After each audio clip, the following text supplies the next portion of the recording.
Bonjour à tous et bonne année 2019.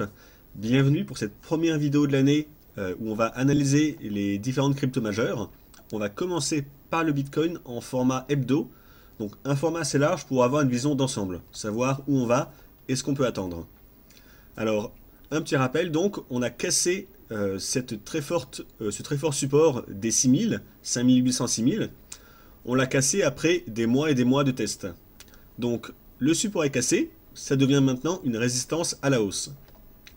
Et à la baisse, on a le support des 3000, donc c'est l'ancien point haut ici, qu'on a cassé à ce niveau-là, et on a fait un throwback dessus à ce niveau-là. Donc maintenant, ce niveau c'est un support, et ce support n'a toujours pas été testé. C'est les 3000, on a fait 3150 au plus bas à peu près, donc on l'a toujours pas testé. Actuellement, on est coincé entre ces deux niveaux. Alors, si on se fie que à la tendance, la tendance est clairement baissière sur le Bitcoin, hein. On a cassé ici le support, c'est un signal baissier. Mais c'est un signal baissier à long terme. Et je sais que la plupart des gens cherchent à acheter le Bitcoin. Maintenant, on est à 3800. C'est un prix qui peut être intéressant pour tenter des achats et essayer de tenir assez longtemps. Donc, par rapport à ce plan, ce qu'on peut faire, c'est essayer de jouer un pullback, donc sous le support qui était cassé. Support cassé à la baisse, les cours baissent, puis reviennent faire un pullback dans la zone des 5800, 6000, avant de repartir à la baisse. Ça, c'est le chartisme classique, c'est les supports cassés, on fait un pullback et ça repart à la baisse. Dans tous les cas, nous, pour notre plan haussier, pour tenter de jouer à la hausse, si jamais on voulait jouer à la hausse, on pourrait viser les 5800. On va affiner après, dans quelques minutes, comment est-ce qu'on peut essayer de se placer à l'achat. Là, c'est vraiment le plan général. Et en plus, avec ce plan, si on vise les 5800, une fois qu'on les a atteints, on peut prendre des bénéfices et laisser une partie de la position ouverte pour jouer l'éventuelle cassure de cette résistance. Je vous disais qu'après les pullbacks, souvent les cours repartent à la baisse dans le sens de la tendance principale qui est baissière, mais ça reste que statistique. Si jamais cette résistance devait être cassée à la hausse, là, le Bitcoin pourrait exploser à la hausse. Donc, c'est totalement hypothétique, mais si jamais ça devait se réaliser, vu que ça peut exploser à la hausse, ça vaut le coup de laisser une petite partie de la position ouverte au cas où. Donc voilà pour le plan très large. Maintenant, on va affiner un peu. Si on affine, on va regarder la moyenne mobile 200 périodes en format hebdo. Donc c'est ce petit trait rouge, on n'a pas assez d'historique pour avoir la ligne complète, mais ce qu'on voit c'est que en hebdo, les cours se sont arrêtés sur la moyenne mobile 200 périodes, ici. Et ça a rebondi. Ça a rebondi avec une bougie ici qui a fait un avalement haussier. Ça veut dire que tout le corps de la bougie verte ici a avalé la bougie rouge et a clôturé au-dessus.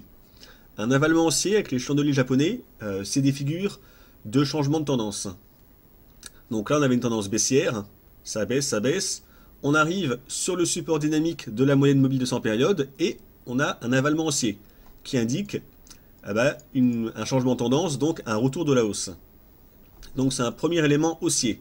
Donc ce premier élément haussier, ça pourrait nous encourager à vouloir jouer notre plan de pullback sous les 5800. Alors, est-ce que cet avalement haussier est suffisant pour se dire, il y a un avalement haussier, donc je me mets à acheter, parce que c'est un signal haussier, c'est trop léger. Le problème, c'est que si on veut acheter maintenant, donc à 3800, où est-ce qu'on va placer notre stop? Si jamais ça rebaisse, quand est-ce qu'on se dit qu'on a le tort? Logiquement, on devrait placer notre stop sous le support des 3000. Vu qu'on l'a même pas encore testé, c'est possible qu'on aille le retester. La moyenne mobile 200 périodes, elle a repoussé les cours à la hausse, mais c'est pas rare qu'on revienne à tester, parce que c'est un niveau important. Donc, on ne peut pas simplement acheter en se disant, je vais mettre un stop sous les 3000, ça fait un stop à plus de 800 points. En termes de gestion du risque et de money management, c'est pas très bon. Un stop aussi large, c'est très très dur à rentabiliser. Donc pour moi, le but maintenant, c'est de réussir à tenter des achats par petites touches avec des stops serrés pour pas avoir des stops à 800. Donc pour ça, on va affiner en format journalier pour trouver des raisons de se placer à l'achat avec des stops serrés. En format journalier, ce qu'on peut voir, c'est qu'on a actuellement une divergence haussière sur le RSI. Donc, les cours sont orientés à la baisse et le RSI orienté à la hausse. Donc, divergence haussière, ça indique souvent un mouvement haussier à venir. Mais malgré tout, les cours pourraient très bien aller tester la zone des 3000, donc faire un nouveau point bas. Le RSI, lui, baisserait également un peu, mais même s'il baisse un peu, on a toujours la divergence haussière active. Ça veut dire que c'est pas parce qu'on a une divergence haussière qu'il faut acheter n'importe comment. Parce que même avec une divergence haussière, les cours peuvent faire des nouveaux points bas. Mais malgré tout, on note qu'on a une divergence haussière, et si elle s'active, les cours pourraient partir à la hausse. Donc ça, c'est bon pour notre plan. On va encore affiner. On va ajouter une fourchette d'Andrews. Comme ça, donc avec le trépied, 3 points bas, point haut, point bas. Qu'on va d'ailleurs ajuster un peu mieux. Donc voilà, là j'ai ajusté ma fourchette d'Andrews. Et ce qu'on voit, c'est que cette fourchette canalise très bien les prix en format journalier. Vous voyez, la médiane ici a bien agi, ici aussi. Les points bas ont bien agi ici et là. Les points hauts bien agi ici par tout le long. Là, on longe la médiane. Donc là, c'est très pratique parce qu'on a du chartisme pur. On a 7 obliques qui bloquent la hausse des cours. Donc, maintenant qu'on a vu tout ça, on a vu qu'on était sur la moyenne 200 hebdo, qu'on avait une divergence haussière en format journalier. Là, on voit qu'on est sous cette résistance. Donc on peut se dire, si jamais les cours devaient sortir de la fourchette d'Andrews à la hausse, donc là on est collé dessous, donc ça peut être assez rapide, eh ben, on pourrait estimer que la divergence haussière du RSI risquerait de s'activer, parce que pour confirmer des divergences haussières, pour savoir quand est-ce que ça va vraiment exploser à la hausse, en général, il faut cumuler ça à un signal chartiste. Donc là, la cassure de la fourchette d'Andrews à la hausse, ça pourrait être ce signal. Donc la cassure, c'est à peu près si on dépasse les 4000. Attention aux mèches, mais on peut estimer que si en clôture journalière on est au-dessus des 4000, c'est qu'on aura cassé à la hausse. Donc cassure d'une résistance à la hausse, c'est un signal d'achat en soi, plus la divergence haussière, ça fait pas mal de faisceaux qui nous donnent un plan plutôt haussier. Donc on pourrait se placer en cas de cassure de la fourchette, en cas de cassure des 4000. Par contre, tant qu'on ne l'a pas cassé, ben, la tendance est baissière, on fait des points bas de plus en plus bas, des points hauts de plus en plus bas, les cours peuvent très bien rebaisser dans la fourchette, peut-être même aller retester la zone des 3000 ici, enfin aller tester tout court pour la première fois. C'est pour ça qu'on ne peut pas acheter maintenant ici, parce que on n'a pas assez de conviction. Donc le plan, il est assez simple, si ça doit baisser dans la fourchette, on laisse baisser, si ça atteint les 3000, on pourra tester un petit achat. Et l'autre hypothèse, ben, c'est si les cours repartent à la hausse rapidement, qu'on dépasse les 4000 en clôture journalière, eh ben on pourrait prendre ça comme un signal pour tenter un achat et pour jouer notre pullback sous les 5800. Et c'est comme ça qu'on peut gérer le trade avec une bonne gestion de risque, parce que si on achète à 4000, qu'on met un stop un peu à l'intérieur de la fourchette, donc ça fait un stop à quelques centaines de points, mettons à 300 points par exemple, eh ben si les cours décollent, tant mieux, on a gagné et on va gagner plusieurs milliers de points à la hausse. Et si jamais les cours font de fausses sorties et que ça repart à la baisse, eh ben, tant pis, on sortira. On aura perdu peut-être 300 points, mais au moins on aura géré notre risque. On n'aura pas joué avec un stop à 800 points comme on avait vu avant en format hebdo. Donc c'est comme ça qu'on peut gérer le trade pour moi. Donc on a pas mal de signes haussiers, mais il faut vraiment qu'on ait la validation par les cours. Pour l'instant, tant qu'on est dans la fourchette, ben, il n'y a pas de validation de la hausse. Maintenant qu'on a bien vu le Bitcoin de fond en comble, on va regarder un peu plus rapidement les autres grandes cryptos. Sur l'Ether en dollars, alors on est dans un canal baissier en noir ici. Donc la tendance est baissière, on voit bien que le zigzag fait des points bas de plus en plus bas. Là on a rebondi en bas du canal, on a une divergence haussière sur le RSI, donc la hausse s'explique. Par contre, d'un point de vue chartiste, on est toujours en tendance baissière. L'ancien point bas ici, qu'on a cassé ici à la baisse, eh ben, on l'a toujours pas cassé à la hausse. Donc pour l'instant, c'est simplement un pullback sous ce niveau, donc il n'y a pas de raison de vouloir acheter pour moi. Et ce niveau, on peut le conjuguer avec peut-être l'oblique en noir qu'on a ici. Donc quand ça va l'atteindre, ça a des fortes chances de repartir à la baisse. C'est pour ça que là, malgré la hausse, je vois pas de raison d'acheter, on n'a cassé aucune résistance à la hausse.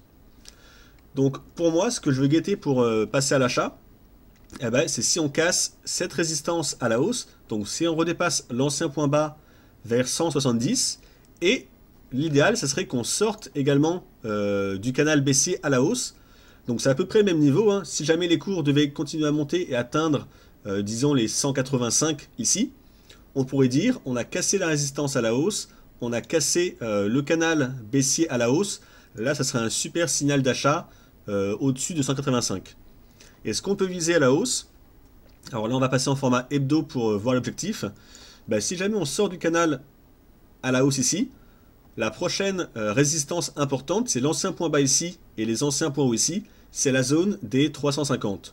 Donc si jamais on sort du canal baissier à la hausse ici, eh ben, on peut tenter un achat pour viser les 350, ce qui fait un bel objectif quand même à la hausse. Sur le Ripple, on va être assez simple. On est dans une zone de congestion, un espèce de range. On a fait un point bas ici. Là, on a refait un point bas au même niveau. Donc, on a peut-être une figure en double creux. Donc, si on a ça, ça veut dire qu'il faut attendre une possible sortie à la hausse de la ligne de coup. Donc, qu'on dépasse les 58 à la hausse. Et ça sera un gros signal acheteur. Si on regarde la figure double top, enfin double creux, pardon, on prend la taille du range qu'on reporte à la cassure. Ça nous donne un objectif vers les 89 si jamais on casse le niveau des 58 à la hausse. Donc c'est pas du tout le cas pour l'instant, mais c'est à guetter parce que ça fait un objectif assez ambitieux. L'autre niveau intéressant, eh ben, c'est si on revient tester la zone basse ici vers les 26, tenter un achat avec un stop un peu large en dessous, en jouant le rebond en bas du range ou en bas du double creux, peu importe, et on peut viser la ligne de coup vers les 56 en objectif.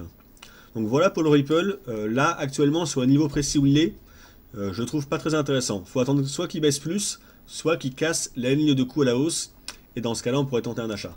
Sur iOS face au dollar, on est un peu dans le même cas que le Bitcoin. On a franchi à la baisse ici cet énorme support, donc le support des 3,8, 3,84. Tant qu'on est dessous, je ne suis pas vraiment intéressé par des achats.